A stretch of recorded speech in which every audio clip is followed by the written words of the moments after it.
Do you like movies and games also? Listen, so much more they all know. Vice, Lotus and friends, welcome to Corrective Consciousness. Welcome to Corrective Consciousness, episode 88, the podcast about our lives and love of pop culture. I am your host, VyseTheBold, and this is... Lotus Prince. And OldManStompy. Alright, we have another great show here. OldManStompy is with us yet again. Not for a duo cast like before. That was the last one you did, right?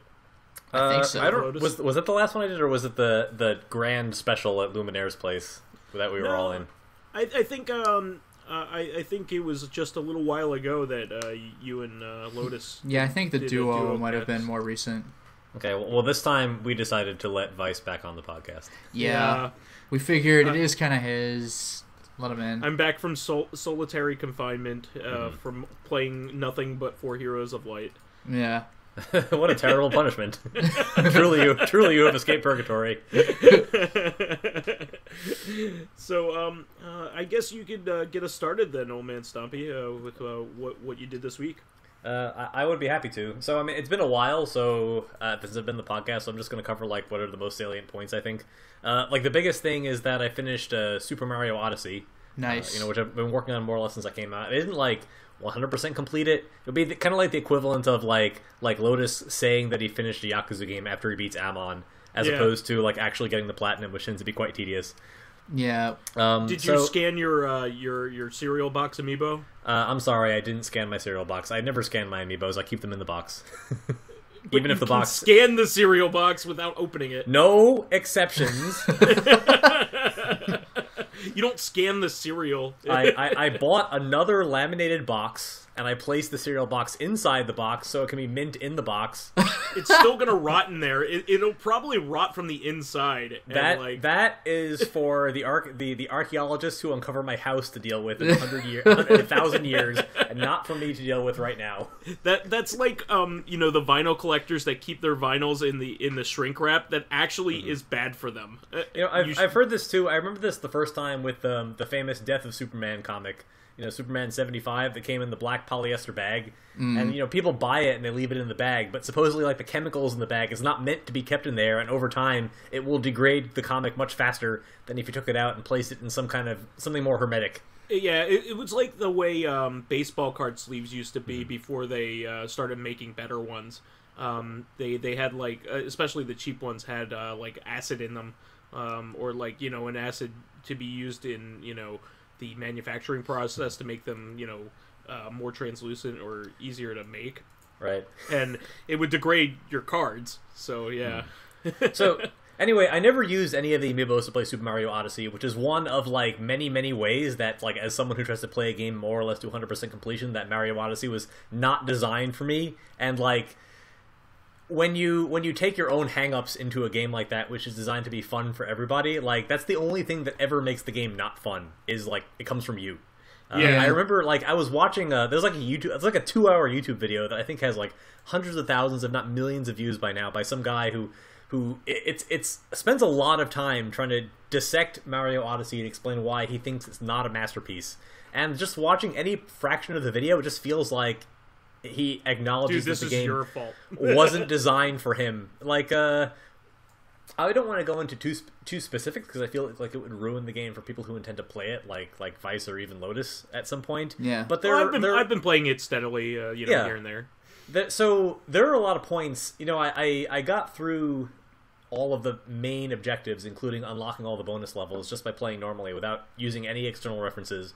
Just playing and having fun, and that gives that will usually yield at least I think you need to clear about 2/3 of the moons, maybe 60%, to unlock all the main storyline objectives to have access to all the moons.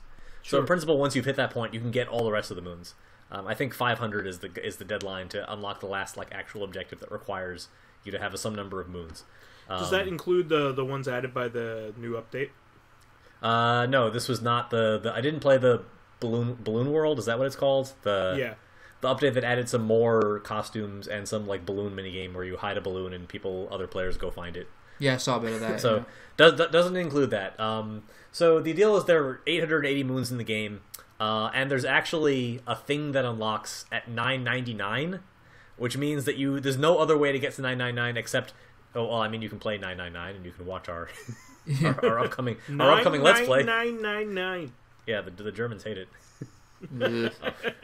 So the only way to get to 999 moons in Mario Odyssey is actually to buy moons from the shop. Oh, you're supposed to buy those one. Each shop has one moon in it, right? Each shop has one, and that counts towards the 880. But after the game is over, after you beat Bowser, spoiler alert: Bowser is the final boss of Super Mario Odyssey. What? Whoa! You heard it here it's first. Not kids. Wart. No, it's not Wart. It's not Wart. That would be great. I would love to see Wart in a Wart new Mario only game. ever showed up in another game and stealthily, one other game, and it was in Link's Awakening. Link's Awakening. Oh yeah, so both games he was in. Well, A Dream. Mm-hmm. There's a shitload of like obscure Mario references in Link's Awakening, and some of the other Game Boy games. There's like a Thwomp boss in one of the Oracle games. Yeah, and there are Goombas and Kirby, and there's a Yoshi. There's like a Yoshi doll that you could pick up. Yeah, those are strange Zelda games. Yeah, I think they kind of were able to get away with more than they would normally be able to get away with if it was a console game. It's kind of like Punch Out. Like in Punch Out, they added Mario as a referee. And right. it was more because they weren't paying attention because it was mainly made for an American audience. Well, So- Mario was in there was I think I read in one of the Nintendo Powers, Mario was in like fucking everything in the NES games back in the day. Yeah. Like Yeah. he was in I think he was in Kicks. He like the sombrero wearing Mario like showed up between levels. Yes. He was the main character in Golf. Yeah. Yep. Of course, like that was partially because that was made by Intelligent Designs, right? And they worked really closely with Nintendo on a lot of things. Yeah, Satoru Iwata worked on Golf. But actually that was made by HAL. Okay. Which is where Satoru Iwata was before Nintendo. But HAL did like a lot of like design work for Nintendo, so yeah, that actually I think they confirmed that even though the guy from Golf looks like Mario, he is not indeed Mario. Well, he was listed as Mario by the Nintendo published, player's guides about Mario back in the early 90s. So just like the Zelda timeline, I'm sure the word of God has flip-flopped. Yeah. Yeah. The time of day and like I think whatever just the current supposed company to be line named, is. like middle-aged man, like Osan or something like that. Yeah. That's Something boring. like that. It's Mario. Come on. Anyway, You're right. speaking of modern Mario games, Yeah, the 999 moons. yeah. So that means that in order to get to 999, you have to grind up something like 12,000 coins and spend them at the shops just to buy moons. And like if you're playing the game casually and you just want to like unlock the extra stuff that you get for getting moons, you might be doing this anyway because it doesn't change the fact that to do the like 100% completion, you also have to do the 880 objectives independent of whether or not you got a moon for doing them towards the various totals that unlock things. So that was one thing where if I had been playing the game casually, I might have just been buying moons to save myself the trouble of having to grind 12,000 coins at the end of the game, which I just didn't have the patience to do. Another one was like all the purple coins, which are like an in-stage collectible for every world in the game. Those were like a huge pain in the ass to finish and are part of 100% completion. But you're supposed to get them by scanning the Bowser amiibo, which just tells you where some of them are, or like the vague direction of them. You're supposed to use it as a compass, which I Sure. didn't do because I don't use my amiibos. I just buy them, which is incredibly stupid, and I don't like blame You don't anyone have a good for reason for it, Yeah, I yeah. don't have a good reason for not taking it out of the box. Just want to keep it because it looks nice in the box. Instead, I'll spend an extra several hours like scanning the world top to bottom, trying to find these stupid coins. So yeah, a lot of the issues I had with the game weren't because of the game, it was because of me.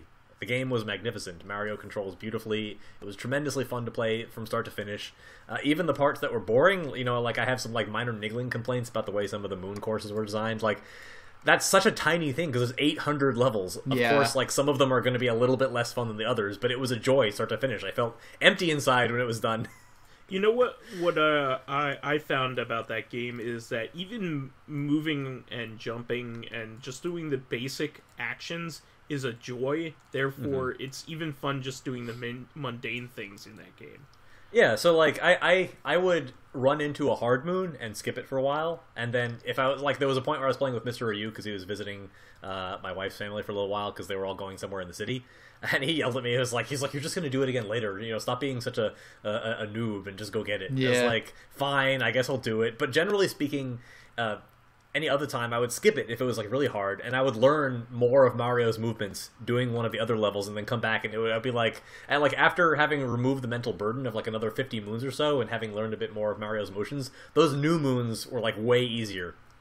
And like when I was like focusing on them, nothing felt impossible or like awkward, with a few exceptions, because Mario is so fun to control. You learn more and more. Like I watched the Donkey video about Mario Odyssey, where he's a fucking wizard when it comes to controlling Mario. Yeah. Not like speedrunning caliber, but he's very good. Well, did you see the new Donkey video where he's doing the balloon game? I have not seen that one yet. Because that is nuts. Like when he was trying to like hide a balloon in a really stupid place, the hoops he had to jump through to make that happen, and even when he was getting some other people's insanely hidden balloons, like he had the little montage of getting frustrated at how full of crap they were, but he finally got them, and it was insane. Like that was the thing with a bunch of the comment sections were saying, like, you know, Donkey's goofy, but like he is seriously good at Odyssey though. So did you see that someone actually cleared Mario Odyssey with 0 jumps? No. What? Like, I know, right? It's amazing. Like, I highly recommend watching that video. Like the effort that went into trying to figure out. So just to set this out there for people who are going to watch the video and be disappointed, jumping as a possessed character doesn't count as a jump apparently. Oh. So no Mario jumps. So no Mario jumps, but you'd be surprised how difficult that is to accomplish, because there are like 3 cutscenes in the game that require you to like jump just to end them. Like when a couple of times that Mario like opens a level like on the ground, sometimes you have to like wake him up. So like that was so, and the way he tallied his jumps was to get to the end of the game and talk to a character who gives you achievements based on like your progress in the overall game so far. And one of those achievements is like for a certain number of jumps. So he would go and talk to that character after the game and like read his jump counter. And if it was 0, you know, he kept bringing it down lower and lower and lower. So even within the game's own rules, possessed jumps don't count. Yes, so that's what he used as his definition of 0 jumps, and he kept like beating the game and then going to talk to this character and like being like, "Oh my god, when did I jump 20 times?" and then going and trying to find like what thing in the game counts as a jump. And so at the end, he had like 1 jump left, and it drove him fucking insane trying to figure out what that 1 jump was. And it turns out that was it. He had to play on 2-player mode and make Cappy like poke him to wake him up. Wow. Apparently, like a jump off of Cappy doesn't count as a jump either, which is a thing that you can do. He made another video that basically describes like what's the maximum number of moons you can get without a jump, and I think it turned out to be like 700 something, which is just shocking. God. Like an unbelievable percentage of the game can be completed without ever doing a regular Mario jump. That's crazy. Wow. I was very impressed. So like that's what makes the game so fun. There are like 100 different ways to approach every challenge. There's no wrong way to play the game. Well, yeah, it's like watching a. I forgot if it was floodless or watching a hoverless run of Mario Sunshine. It's like the technical movements you do in that game are just absurd. Yeah, it's the same reason why speedruns are so fun to watch. It's amazing to watch people push a game to its limits. Yeah. And that's just one aspect of Mario Odyssey. Everything else about it is fantastic. Yeah. I think it's a masterpiece in design. It really, like, if you don't like playing that game, like, and you like that genre, like, you're the problem. I mean, like, I can understand if you don't like 3D platformers at all. But yeah, like, but then don't complain about this one. You know, like why is this the best this one the ever made? It's a shining example of how any other game should be made that's like and certainly I don't believe that it should be immune to criticism, even if it's like small and niggling. Like nothing should be immune to criticism. Well, no, but I mean, like, don't complain about it for being a 3D platformer. And it's fair that people obviously often like to make sensationalized claims in their thesis statements of YouTube videos because it tends to create controversy. And like that's so like if I watch professional wrestling, that's the rule number one: controversy creates cash. That's always been the rule of professional wrestling. Doesn't matter how beyond the pale it is. So like I'm not going to get too upset about the fact that some people made a video about how they didn't like Mario Odyssey as much as other people. That doesn't bother me at all. Just you know.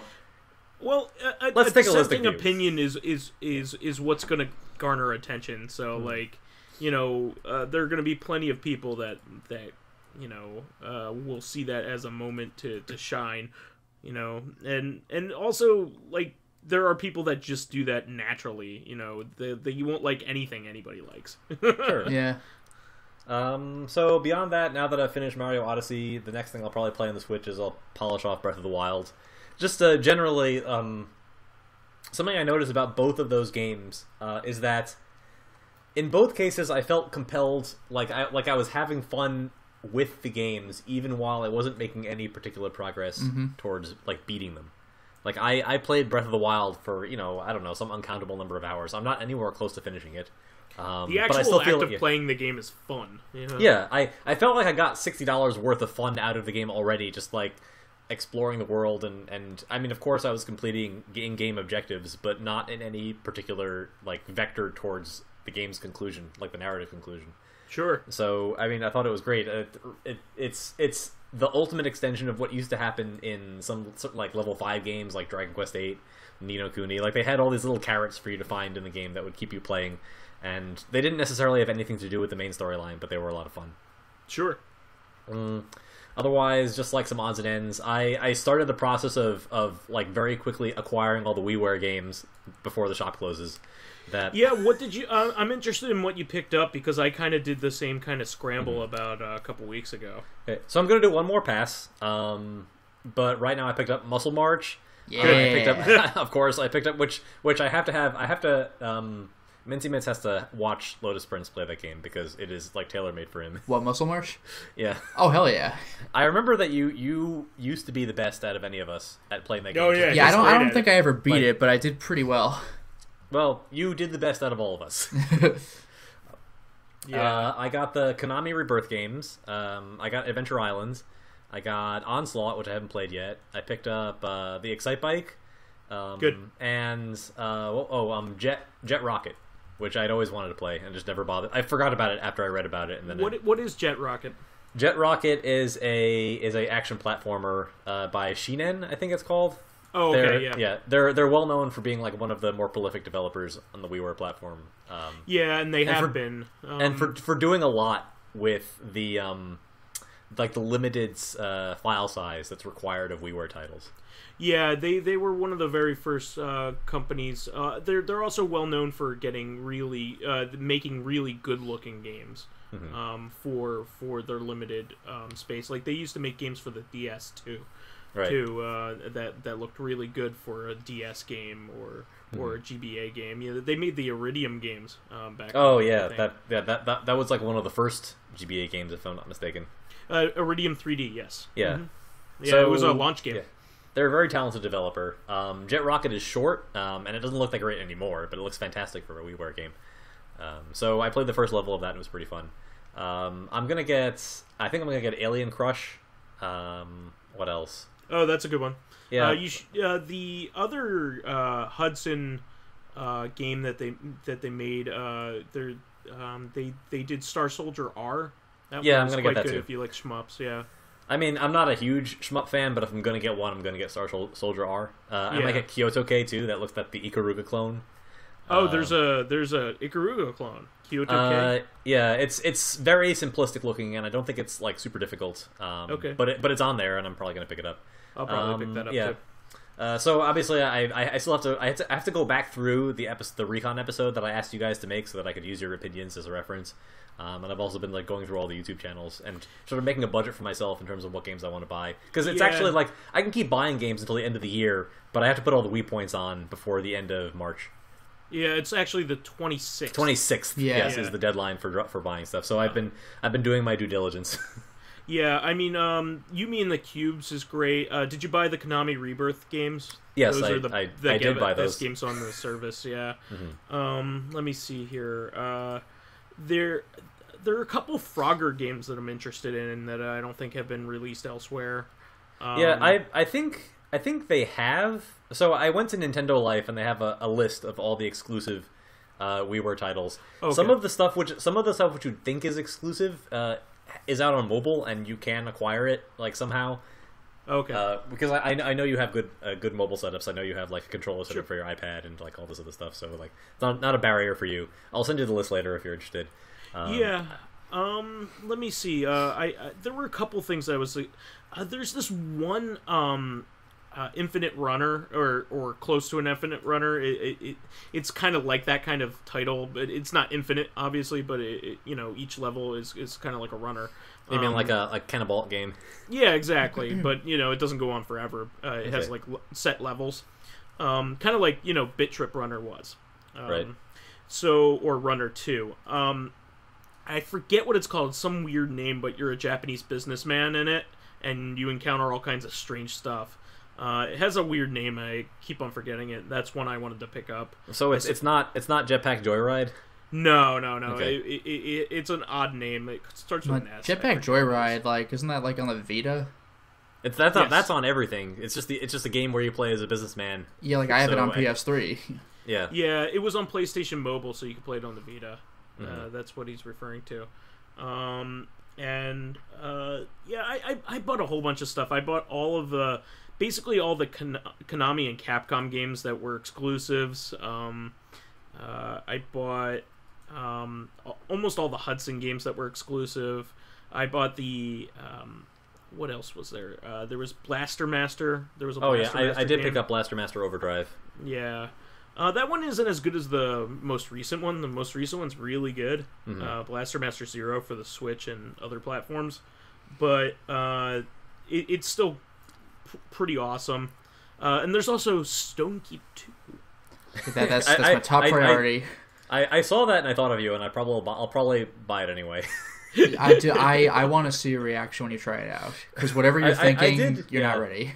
I did watch someone play it. Okay. So okay. there was. I mean, I've heard Vice talk about it. I was on the podcast where we did the question. It was like, "What's one of your most disappointing?" No, I know, but like you still gotta see it. But if you have seen it, then okay. Yeah, I guess that's not as exciting. I mean, yeah, Yeah. nothing more that can be said. I probably won't make a Let's Play video about it. I probably will. Like I'll probably like that's the kind of game that I would record one Let's Play installment of or stream once and be like, look at this.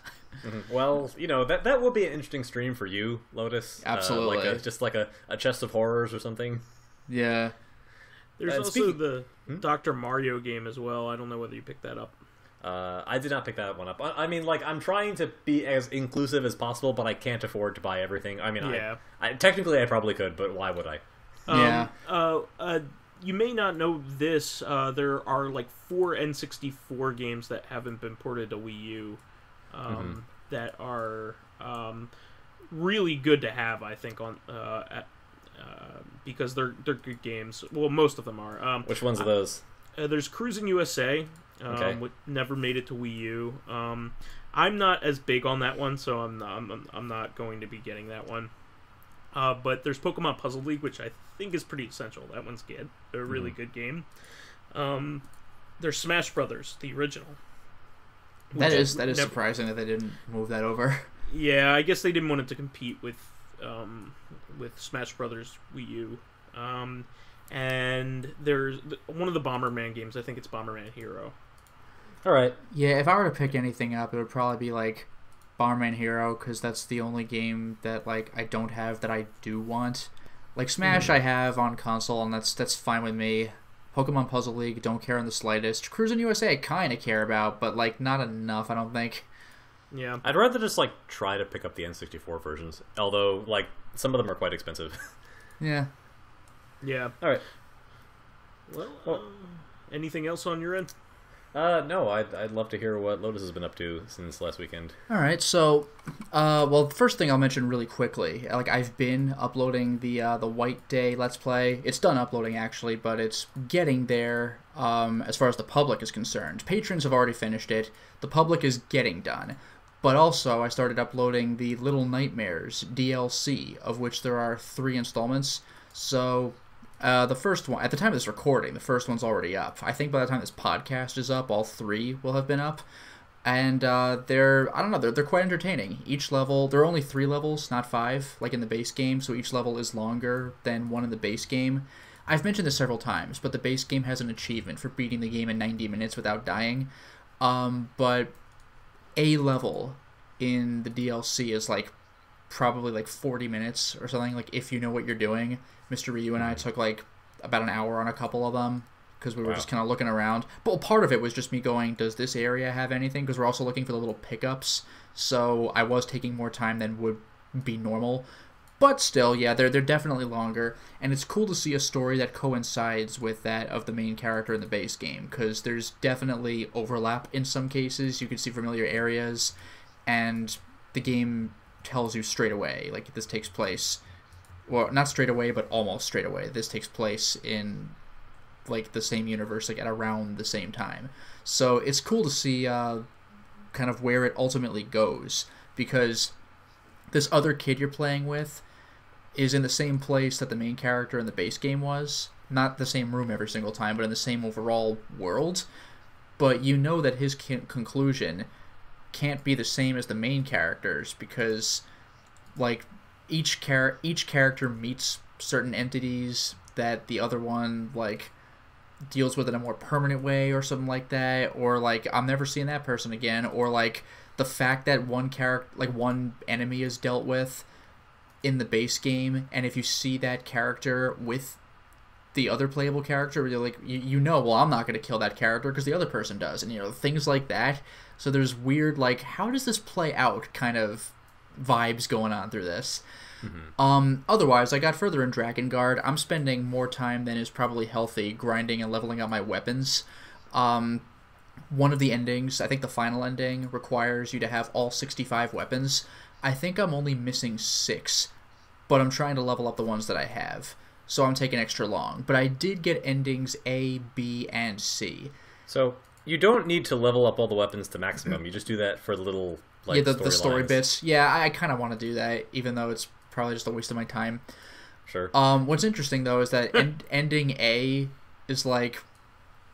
You know, I'm not going to say what's in the endings, but, like, ending A is kind of like, well, I made it to the end, and I'm not really happy with how things turned out, but I'll try to make the best of what I have. Ending B is like, what? Like, okay. Ending C...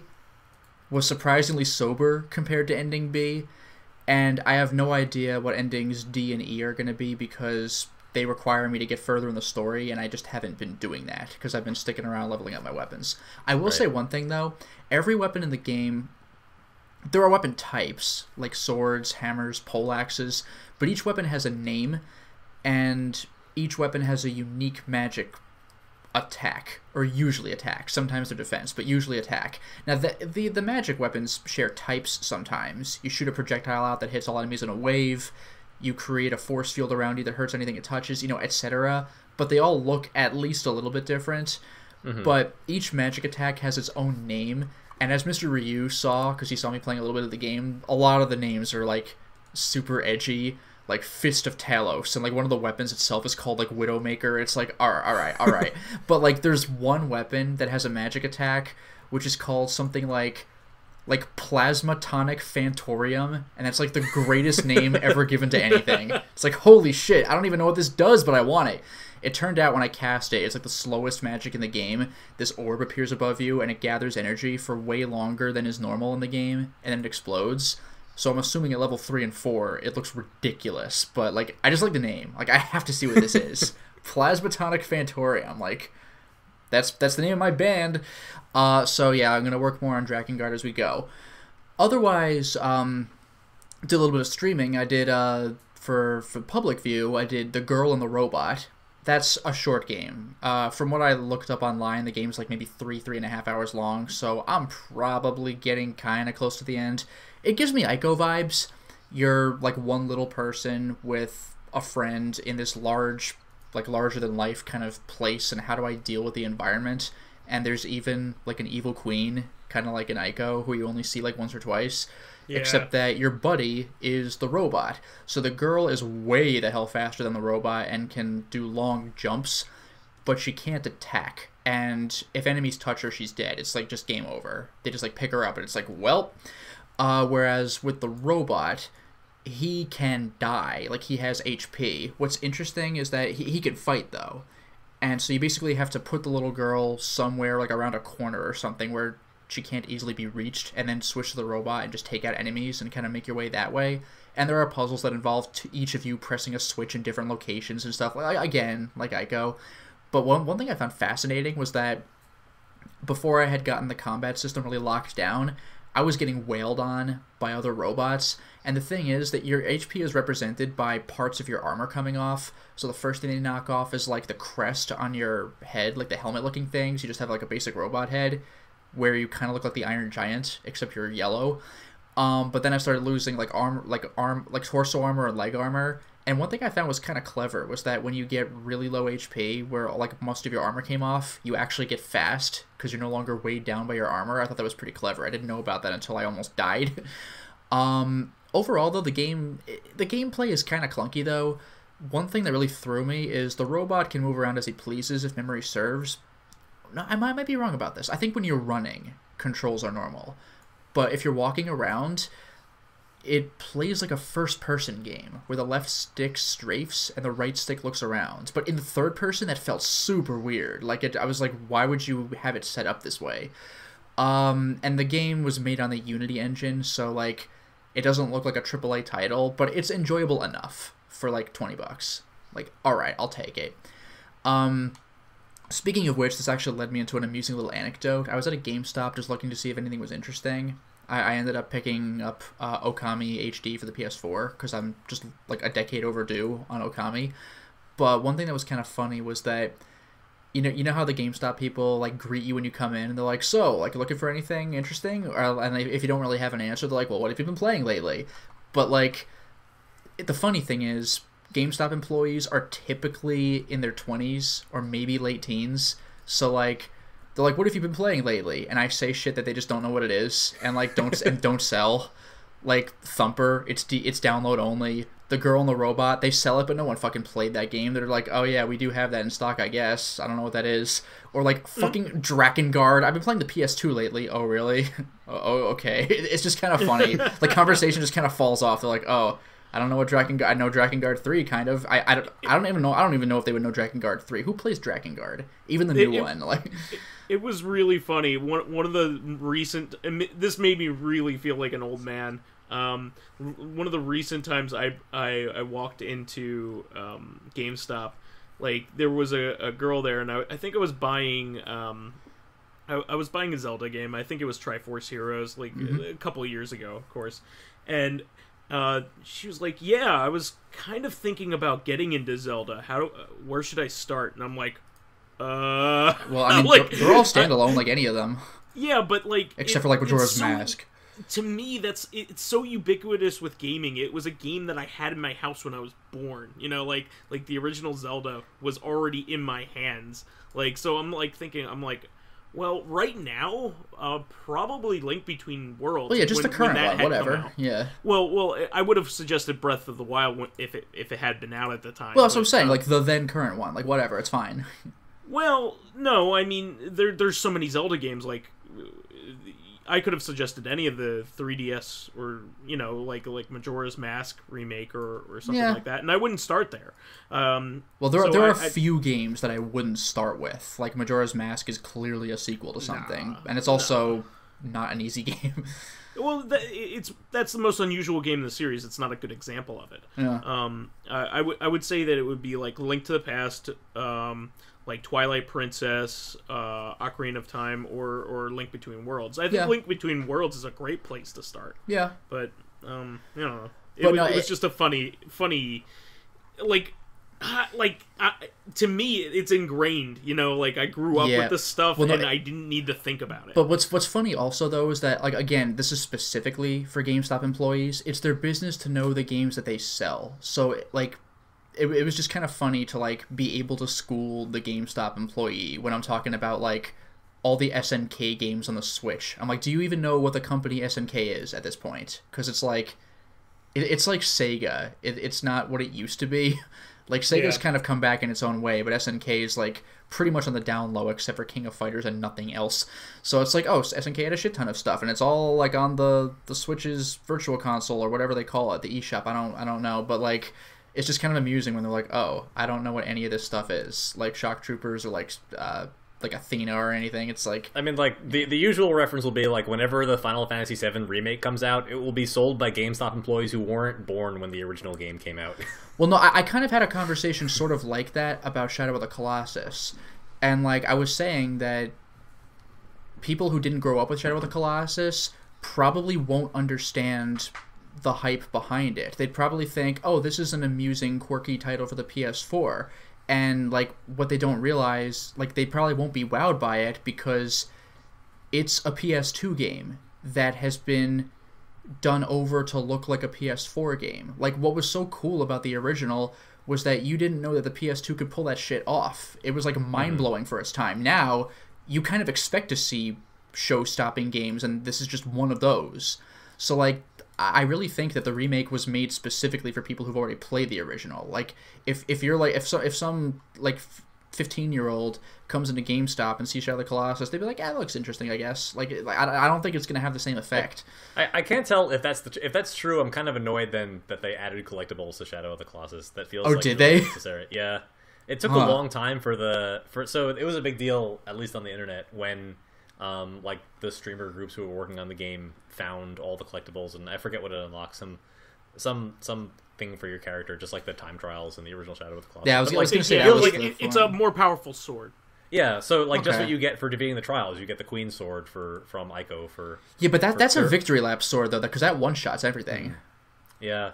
So, like, I guess that, like, the whole point of Shadow of the Colossus is that you were on a hero's journey, and he was, like, very specifically motivated to take down the Colossi. And you don't power up except for health and grip. Like, you don't get stronger.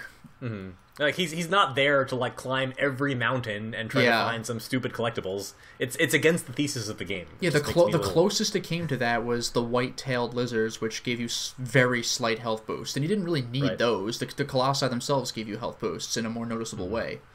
It was just kind of like if you felt like it.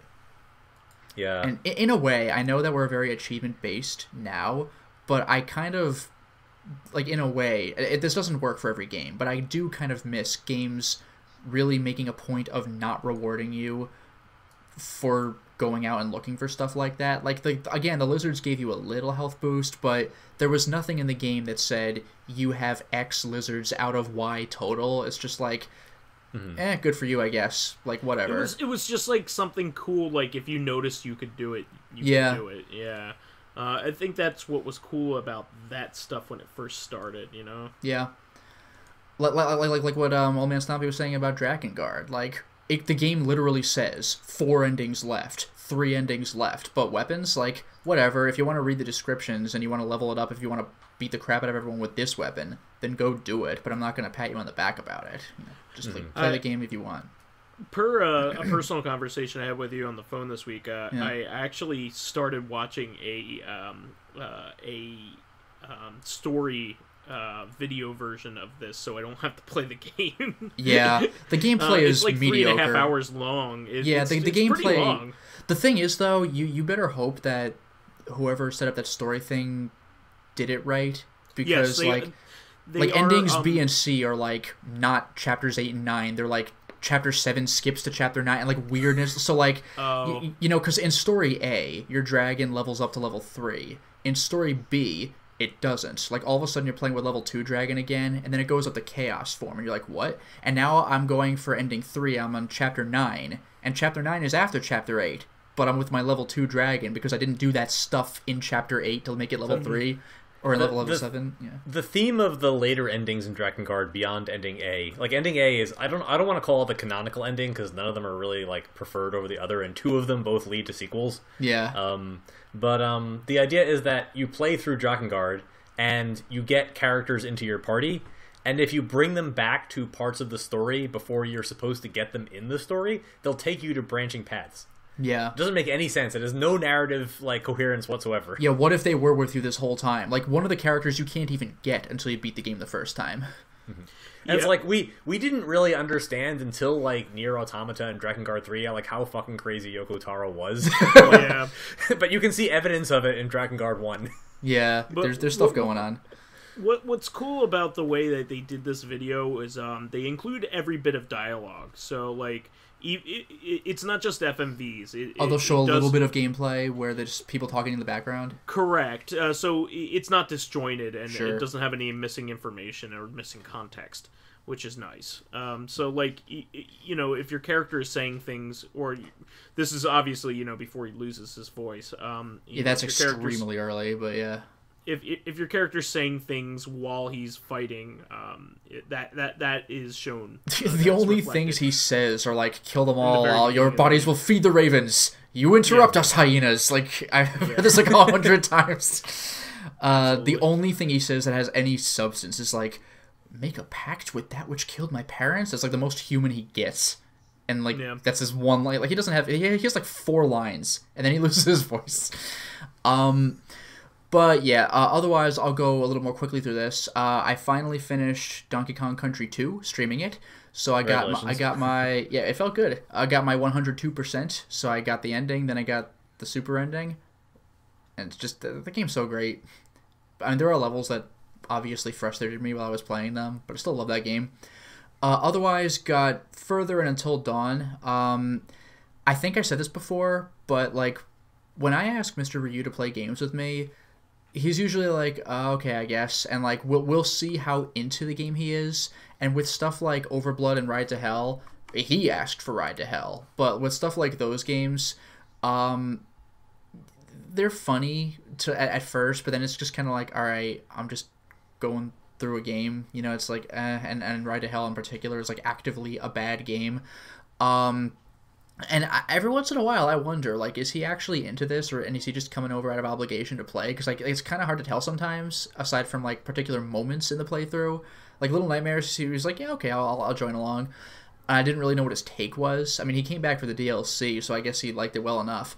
But, like, Until Dawn, he is super into Until Dawn. Like, obviously. Like, it's a great clearly. Game. Like, we are both super into Until Dawn. That game is freaking amazing. That's some of the most fun I've had doing a Let's Play. Like, it is a blast. And, of course, he kind of ribs me whenever he can about some stupid thing I did, but it's freaking great fun. And it's like, the game really keeps you on your toes. Like, how many people are you going to have alive by the end? Because you can go from having literally everyone die to all 8 people surviving. So, you won't really necessarily know either, unless you obviously see somebody die in the game, but, like, only when the ending credits hit do you really, like, lock down, like, okay, everyone is safe or not, you know? So we are right up to the end of the game, so I'm super excited. Like, the acting, by the way, in that game is really solid all around. I especially like the interludes where you're at the psychiatrist's office. That Dr. Hill guy, he is unbelievable. Like, it's so much fun. And the last thing I'll mention is I just started recording Ori and the Blind Forest. That was a Patreon-requested Let's Play. Oh, how are you liking that one? I know people have said this 100 times already. This is not news. But goddamn, that game is gorgeous. Like, it's fantastic. Wow. It is beautiful. And also the animation is really smooth, and, like, very careful attention was put into it, obviously. That's one of my very favorite games of this generation. Yeah. It's really, really good. One thing I didn't realize is that it's a Metroidvania. I did not know that going in. I thought it was a standard, like, action platformer. And it is, but it's also a Metroidvania. So, like, oh, okay. So now, like, of course, I put my early upgrades into having, like, when you kill enemies, they drop little experience point orbs. And it's like, It's like when any enemy drops anything in any game, you walk up and you pick it up. But one of the first things I got was a power-up that allows them to gravitate toward me, and then I very quickly got the thing that shows where power-ups are on the map. Or not power-ups. Well, actually, yes, power-ups, but also, like, key items. So that's going to make life easier for me. It's like better than the scanner in Super Metroid. So it's basically like a full map thing, so that's quite enjoyable. I've only just started playing the game. I've been playing for like an hour. But I like where it's going, so I look forward to getting further in it. Yeah, it's one of my favorites in the genre. It probably has the best story of any other Metroidvania that I know of. Usually the Metroidvanias don't really push the story. Like with Strider and Super Metroid, there's barely a story at all. There's like hints you could pick up of like space pirates have been here and stuff, but it's like get the Metroid. And like in Strider, it's like beat the bad guy. Oh, you're getting closer to the bad guy. Oh, I guess maybe someone betrayed us or something, because every game does that. Oh, get to the bad guy. It's like it's the experience, but Ori actually pushes the story. Even the Castlevania ones kind of have a fun storyline having to do with the mythos usually. Yeah, like Dawn of Sorrow has a good storyline having to do with the mythos. But and with Ori, the story isn't deep or anything, but they definitely put more effort into it than usually. It does. It gets pretty deep. All right, because they are starting me off. Like there is clearly more story going on than in other Metroidvanias I've seen. It's not like Uncharted levels of story, but like it's. They're giving me direction with voices, and there's actual text in the game telling me what to do. So, yeah, there's more going on. So I look forward to seeing where we go. There's actual character motivation and development in this game. And even amongst video games, that's difficult to find sometimes. So, in general, I also, that game becomes a joy to play. Later on, towards the end of the game, the abilities that you have make it an absolute joy to maneuver around. And, I could see on much fluid. I could see on my upgrade tree that there's like triple jump and air dash. So like you probably become like Prince of Persia levels of just bouncing around everywhere by the end of the game, like Mega Man X or something. So I'll see about that. Where was I going with this? Basically so far I have to go to the 3 MacGuffin locations and get the pieces together to get to the end of the game. Surprise, surprise, but it looks like a place where I would enjoy the trip as I go through. So I'm happy that I'm finally taking a look at this. So yeah, that's been my week. How about you guys? Well, first of all, I was able to look up the name of the runner for WiiWare, so I did want to interject with that. It's called Tomina Sanner. So definitely look that up. It looks pretty great. I can't believe you forgot that name. Like it means absolutely nothing to me. So it must be something in Japanese. But anyway, the primary Lotus knows this more than anybody. Pretty much. The situation at my job has been getting tense, just because of the market conditions. So I'm kind of looking for a way of getting out, and I'm looking. I've been spending a lot of my free time looking for jobs and things like that. So I really haven't been playing a lot of video games. It's just a lot of like testing things, that kind of thing. So the only game that I played any decent amount of was because I couldn't sleep one night. So I mostly because we were talking about this before with the recent Steam port. I decided to play Chrono Trigger DS, and Chrono Trigger is actually one of the few RPGs that I've straight up beaten, but it's by a lot of people's accounts, it's probably the best one ever made. Probably one of the, if not one of the best, Yeah, people really put that one and like Final Fantasy 6 and 7 like way up there. So I will say this is my favorite controversial statement to make recently is that now that Chrono Trigger and Secret of Mana have both received, have both recently made some news having been released for modern services or consoles, that Radiant Historia Perfect Chronicle is a better remake of a better game than both of them. I've never touched Radiant Historia, so I wouldn't know. Yeah, it might be one of the best JRPGs ever. Wow. Yeah, a lot of people say that one. That you're not alone in saying that. But it's in lofty company, and Chrono Trigger is still. But the fact that it's even considered in the same vein as Chrono Trigger, like Chrono Trigger, is fantastic. It's no, I mean I will say this though, exceptionally well designed. Regarding your controversial statement though, better game. I mean I could see that drawing controversy, but better remake, low fucking bar. Hands down. Well, this isn't a bad port or anything. It was like a ground up, like. Not even a port, it was like a ground-up remake plus extra content of an already good game. So, yeah. That's the way it should have been for the other two games. Well, I guess Secret of Mana actually is a ground-up remake, but it wasn't a good one, unfortunately. Well, I heard there were gameplay improvements. I just cannot... this is just me. This isn't the quality, but I just cannot stand the new visuals. Well, so, you're not alone. So, to get a little bit into Chrono Trigger DS, they did add a little bit of extra content to the DS port of the game. And, you could make an argument that... I mean, you could just not do it, but taken holistically, if you add it into the game, it actually makes the game worse. Oh, really? If you I hate stuff like that. If you look at Chrono Trigger is incredibly concise. That's part of what makes it such a good JRPG. It doesn't have a lot of filler. Every side, even the side quests have important narrative weight in terms of resolving the individual characters' storyline arcs or other things that you've noticed as you travel through the different time periods. Everything has a purpose. It doesn't feel like you're ever really grinding. You're always exactly at the right level to do everything. And I love when games do that. Yeah, the combat system is relatively intricate compared to Final Fantasy and some of the other games at the time. So it's a lot more fun. Yeah, it's fun to play start to finish. The first thing they added was basically just this endless series of fetch quests where you just wander up and down the same mountain 20 times and do errands for this reptile colony that still lives in the modern day. And the other one, I don't want to say that it's bad, but if you've played Chrono Cross, you know that it treats the cast of the original game horribly. You know, it undoes all the good that you did in Chrono Trigger if you've actually played that game. And so the other side quests in the other new content they added basically bridges the gap between Chrono Trigger and Chrono Cross and explains how some of the people ended up in the situations they did in Chrono Cross.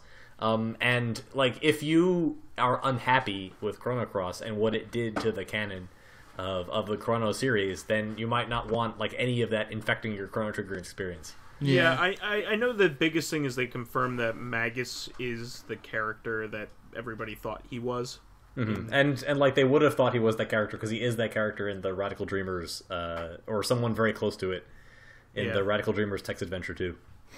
Yeah, that was what was that, a Satellaview game, something like that? Yeah, some obscure thing that we never got in the States. Yeah, I think there's a fan translation of that if you wish to play it. But I think Radical Dreamers is considered kind of almost like a prototype for what Chrono Cross became. They took the concepts of what they did in that game and basically expounded upon them in Chrono Cross. Mm-hmm. But anyway, I'm playing that and I'm having fun. I don't regret playing playing it a second time. I'm having a lot of fun. I'm up to the part where I just lost the trial, and I'm in the gulag. Yep. But it's still fun. I mean, it never feels like it's grindy or stupid. So I'm having a good time. I also every time I play that game, I always kind of dread it because I know I have to do, I have to get enough silver points to get the bonuses in the in the House of Horrors or whatever that's called. You at least have to do one of the things, right? You have to get the doll in there, the Chrono doll. Yes, you have to get the Chrono doll. Yeah. Yeah, but you don't have to do the other two things, but I always do them because who wouldn't want an extra cat? And I forget what the other thing is. The what is it, like a music box or something that you get or something like that? Man, I know I did it, and now that you're asking me, I have no. It's just it just ripped out of my brain. Yeah, it's all right. The other two things aren't important. It's just getting the Chrono duplicate. So you can like get cat food, and you can fill your house with cats by having them breed. Like you can really get a lot of cats. Oh, really? I didn't know about the cat food. I believe so. Like if you once you've had all the stuff, if you keep playing the game, then yes, you can get like a large number of cats. Yeah, and I didn't realize I had forgotten this, that like they actually the game actually remembers if you steal that old man's lunch, which I ate frequently to boost back up after fighting the robot. So. Really, that feels like the easiest thing to not do out of all the things that you could have done to like to get points against you when you have the trial. Yeah. Well, like I just didn't realize that there was I was taking a test. It was one of those things, right? I didn't remember. It was interesting, I will say, like for it, especially for its time, to know that like everything that I did in that first sequence had like tremendous consequences later on in the game. Not that it really had any narrative consequences, but yeah, because you end up in the gulag either way, right? Yeah, it takes a lot of effort actually to get like all of the jury members on your side in that trial. There's like one or two things that you can really fuck up if you're not thinking about it. Well, don't you end up in the gulag anyway? Yeah, it doesn't actually change the storyline at all, but it's very satisfying to win the trial. It makes you feel like you aren't an asshole. Absolutely. And I just played a couple random things. I've been really liking the Neo Geo output, the ports by Hamster that they've been putting out on the Switch. I got Shock Troopers Second Squad and Aero Fighters 3. Shock Troopers, of course, is like an overhead Contra type game, and Aero Fighters 3 is a game that is a really fun shmup. This is the one, I don't know if you guys remember, where you could play as a dolphin pilot or a ninja, where he goes like, I have to go to the nature. I have to go to Africa to save the nature. Nice. Like they say a bunch of funny things, but I'm always the dolphin or the ninja because they say the funniest stuff. Of course. Who else would it be? I mean, they all have gameplay differences, so I guess I should be like finding which one I like playing as best, but I still like the interludes the best. Like the dolphin is very sarcastic. He's like, I guess that was the boss after beating the boss. Nice. So it's slowly getting to the point where almost all the best Neo Geo games are going to be on the Switch. So I'm actually kind of thinking of the possibility of getting rid of my Neo Geo because it's worth so much. And I know somebody out there will appreciate the exact nature of having an original system, but I'm really fine with the ports. The part of the reason why I bought it was because so many of those games, especially the ones that weren't made by SNK directly, hadn't been ported or easily ported, or in a good way. And Hamster's bringing basically all of them. The only ones that I'm like really want to play is like the Cross Swords game and like the Skull and Crossbones games. So the RPG games that haven't been ported yet. So but everything else, I mean, like all the they are very soon going to have every Fatal Fury game on there, including Mark of Wolves. Mark of Wolves was actually one of the first games they released on there, but they're releasing all the ones in between. They're probably going to have all of the King of Fighters games very soon.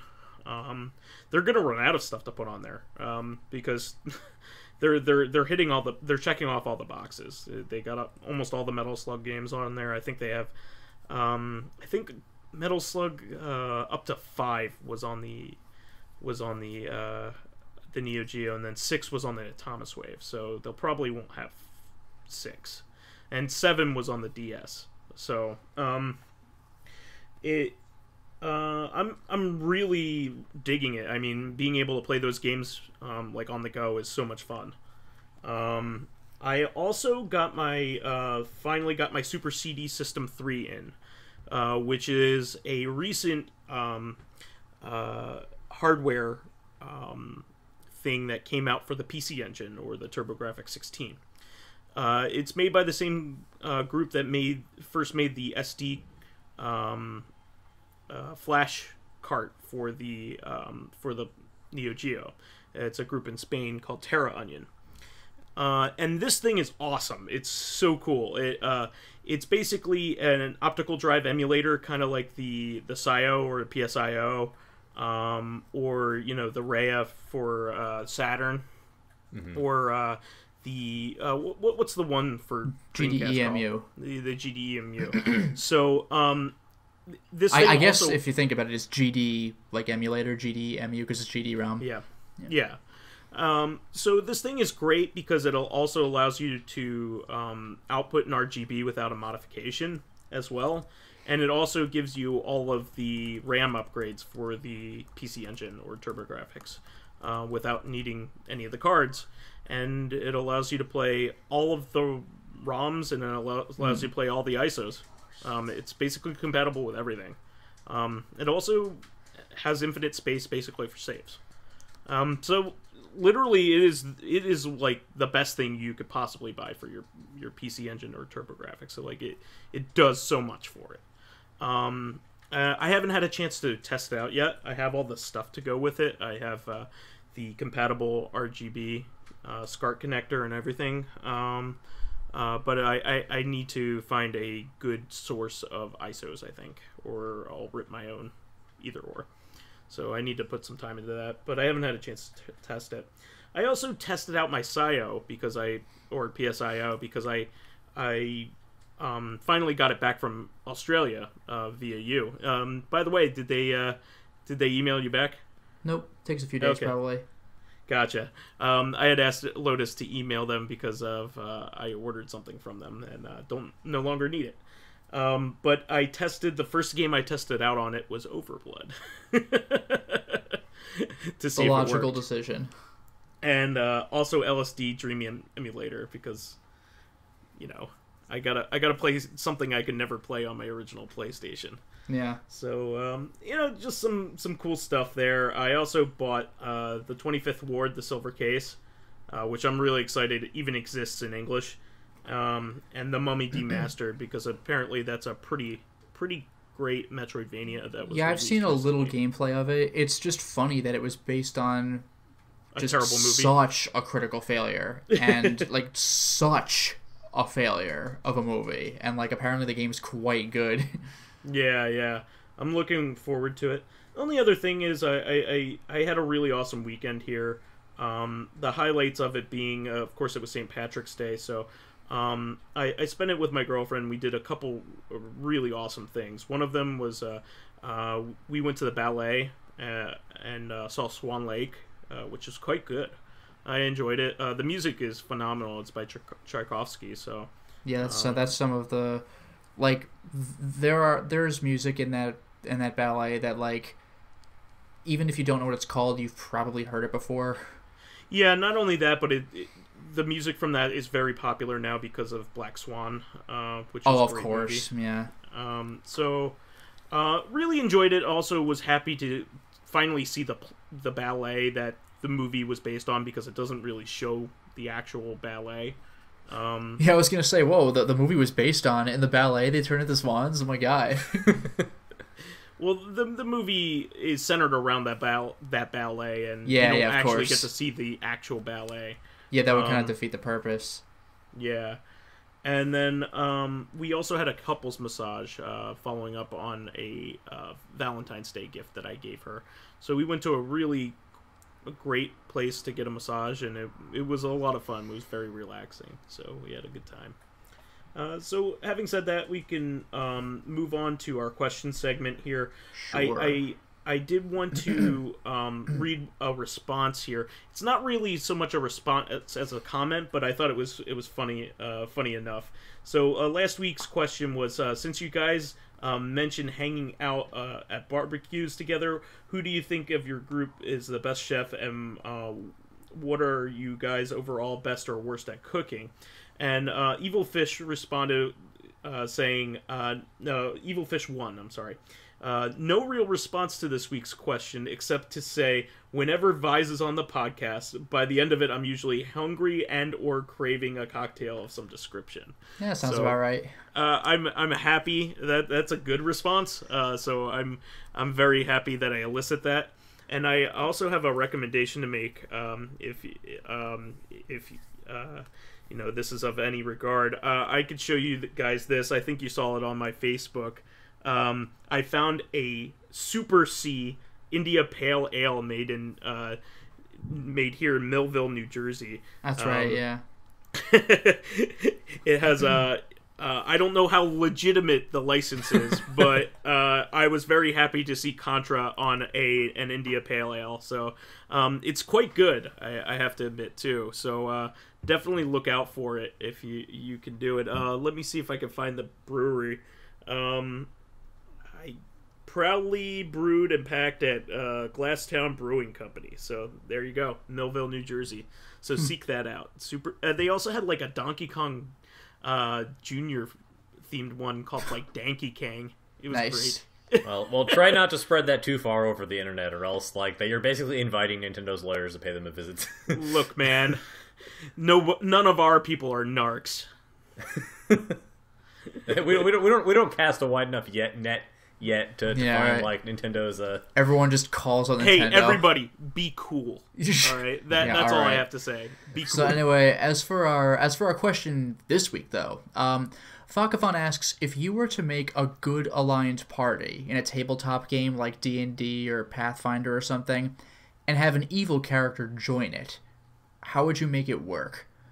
I mean, I would say it's probably context sensitive as to what we're supposed to be doing in the party anyway, but I might try making ends meet by the other aspect of alignment. I don't know if Pathfinder does this, but there's lawful good, lawful evil, chaotic good and evil, so like maybe we could pick the lawful and chaotic stuff and have that kind of work. Like, just because one character's good and the other's evil doesn't mean that they are 100% incompatible. Like, they might both even have the same goal, but for different reasons. So I would have to probably say what the actual adventure is to make this make sense.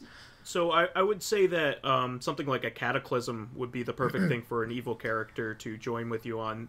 They of course don't want the planet to explode unless that is their goal. That's actually how one of the Call of Duty Black Ops Zombies missions starts. The World War II one, where there's an American, a British person, a Japanese person, and a German person all in World War II, and they're doing that thing where everyone's pointing a gun at everyone else. But then they see the zombies and Mexican they're all like, standoff. Yeah, but then they see the zombies coming in and they're like, okay. So they all kind of team up for like a little while. So in the broader sense, the way this usually works is that when a character is evil, they're primarily motivated by their own personal benefit in some way, or by the benefit of them and their supporters or their society. So like usually when you enfold an evil character into a good group, even for a portion of a narrative, it's because you've managed to contort the current conflict such that the villain's interests are parallel to your own. Yeah. Like, most of the time, this is done by imposing a greater threat. That's why you have, pay evil onto evil a lot of the time. Or, the funniest example in recent memory is Dragon Ball Super, where they drag Frieza. I was just gonna say, Vegeta is a perfect example. Vegeta's, but now they've pulled Frieza in. Like, Frieza, he's still a glorious asshole all the time. Wait, how did they bring back Frieza? They burned his little pieces. Oh, who gives a shit? Krillin died 4 times. Like that's ever stopped anybody before. Wait, did they wish him back? Did somebody wish him back? Of course. So actually, yeah, his forces gathered the Dragon Balls and wished him back in the new series. Okay. Oh, that's crazy. And so it turned out that Frieza had never trained before, he actually became a legitimate threat to Goku again, even after all of Goku's power. Like, he was just born like that. It's not my fault that I'm the biggest and the strongest. I don't even work out. Yeah, well, no, that's pretty much how it was in the Frieza, the Frieza Reborn movie. Like, he establishes, I've literally never trained. What if I try training? And he goes through a training session, over the course of a few days or something, on his way to Earth, and then he's just a monster when he gets there.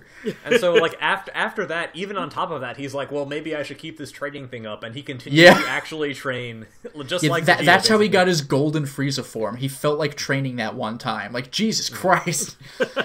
Wow, that's pretty amazing. But I was gonna say there's also a lot of narrative reasons to include the bad guys as like a semi good guy or like, you know, because like a lot of times the good guys are the bad guys are way cooler. Like I'm surprised it hasn't happened to like Darth Vader in some way or another, other than, you know, his redemption at the end of well, that's the thing. He's like fiercely loyal, so that would be really hard to do, and he can read your freaking mind. But he's the character that everybody comes in for in Star Wars. They don't come in for Luke; they come in for Darth Vader. So like he's basically this.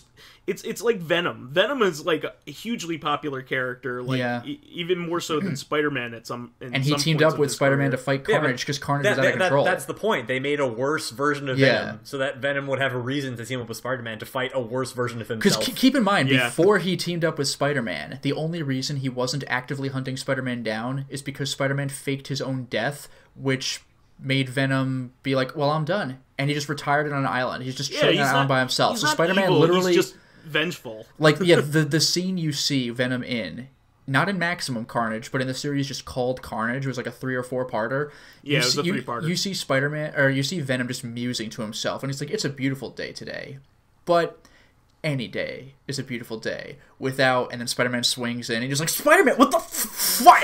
And Spider-Man has to, like, immediately be like, dude, there's a worse thing, like, please do not try killing me. Like, Venom was furious when he saw that Spider-Man was alive. Yeah. So anyway, there's some like other ways to go about this. Like if your evil character is an unethical scientist, then you can just ask them to you know accomplish some objective that is aligned with your interests, or to like create something for you that hopefully cannot possibly become actually a problem. Speaking of which, you can use leverage somehow. Well, no, I was going to say, speaking of which, regarding the greater threat and even the evil scientist, that ties nicely into like the current One Piece arc where. In Caesar Clown's case, they're basically, the good guys just kind of bully him into doing what they need, because he's been such an asshole that you don't really feel bad for him.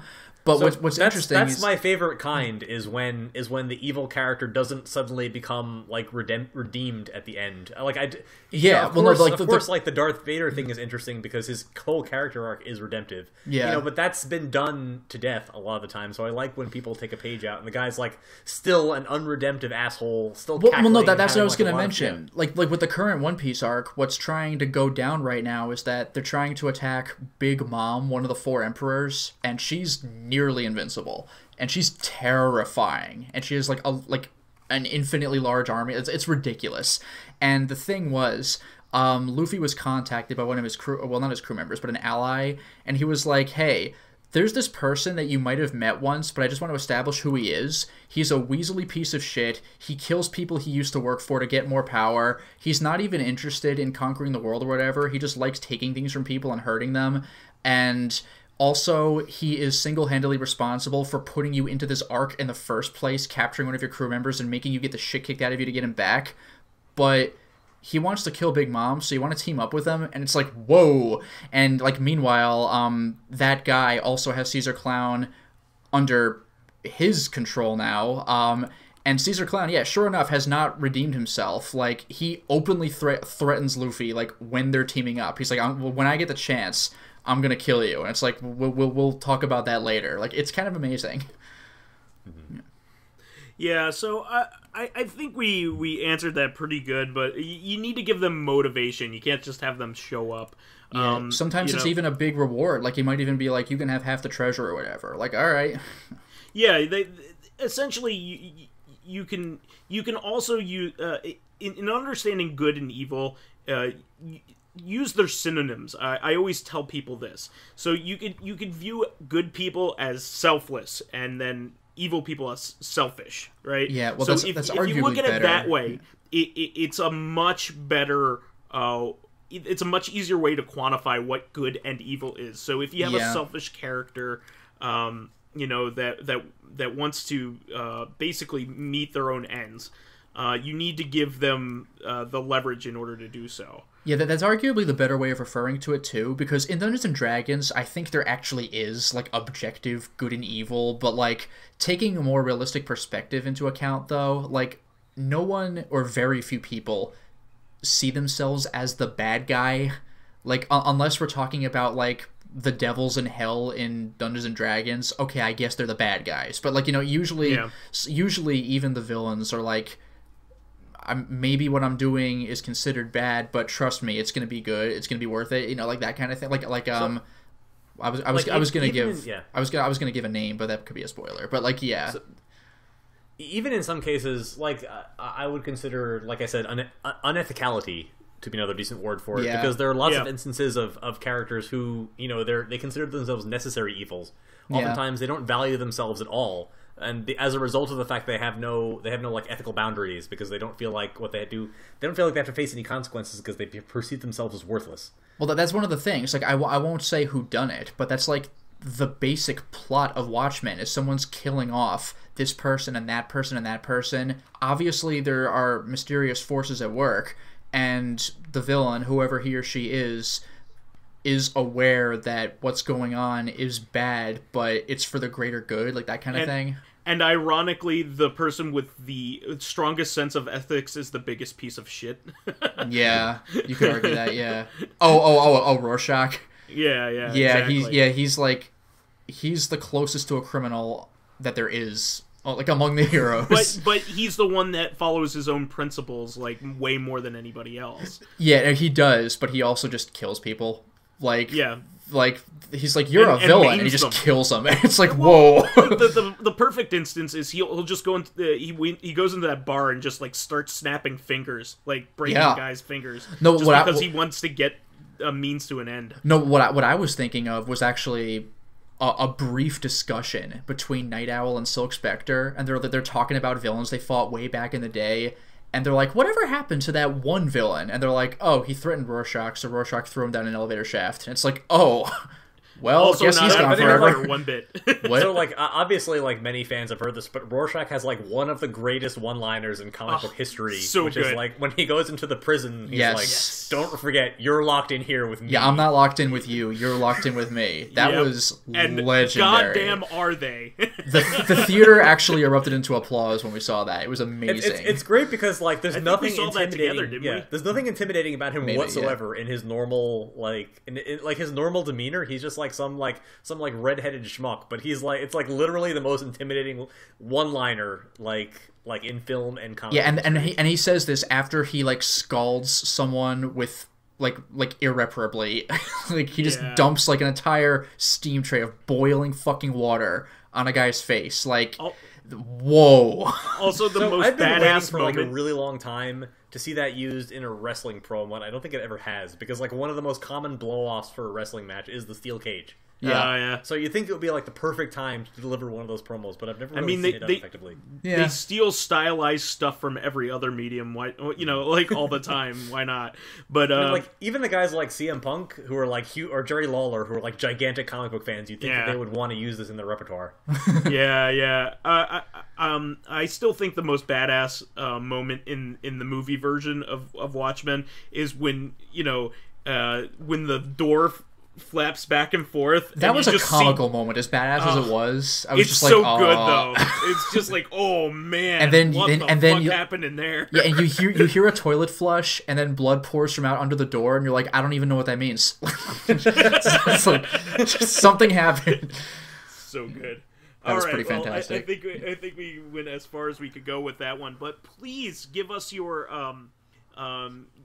scenarios, like, please, like Vacathon, any of you guys, please give us your scenario in which you would like an evil character to join your party. Yeah, I was gonna say actual D&D or whatever other RPG scenarios. Like, oh, this happened in my campaign. Those stories are tons of fun. Yeah, please do. We would love to read that on air here. So that's the show for this week. We want to thank our fans who contributed questions. Please keep us supplied with awesome topics by submitting questions of your own via the YouTube and SoundCloud pages. While there, please give us thumbs ups, likes, and 5-star ratings on iTunes. It helps promote and spread awareness of the show, and any bit of encouragement helps keep the show going. You can also catch us on Thursdays on our sister podcast, Corrective Consciousness, the in-depth look at this week in our lives. Finally, you can friend me as VyseTheBold on Steam, PSN, Xbox Live, Twitter, Switch, and Battle.net. And you can follow me on my YouTube channel, Lotus Prince. You can hit me up on Twitter at Lotus Prince. And finally, if you wish to see my videos early, get in on exclusive live streams, or even select upcoming games for me to Let's Play, then perhaps consider swinging by my Patreon account, which can be found at patreon.com/Lotus Prince. And you can find me as OldManStompy on basically every major gaming and social media network, including now apparently on WiiWare. Not that they have any online games that you can play on that anymore. All right, guys, we will catch you on Thursday on Reactive. Until next time, everyone. Cheers.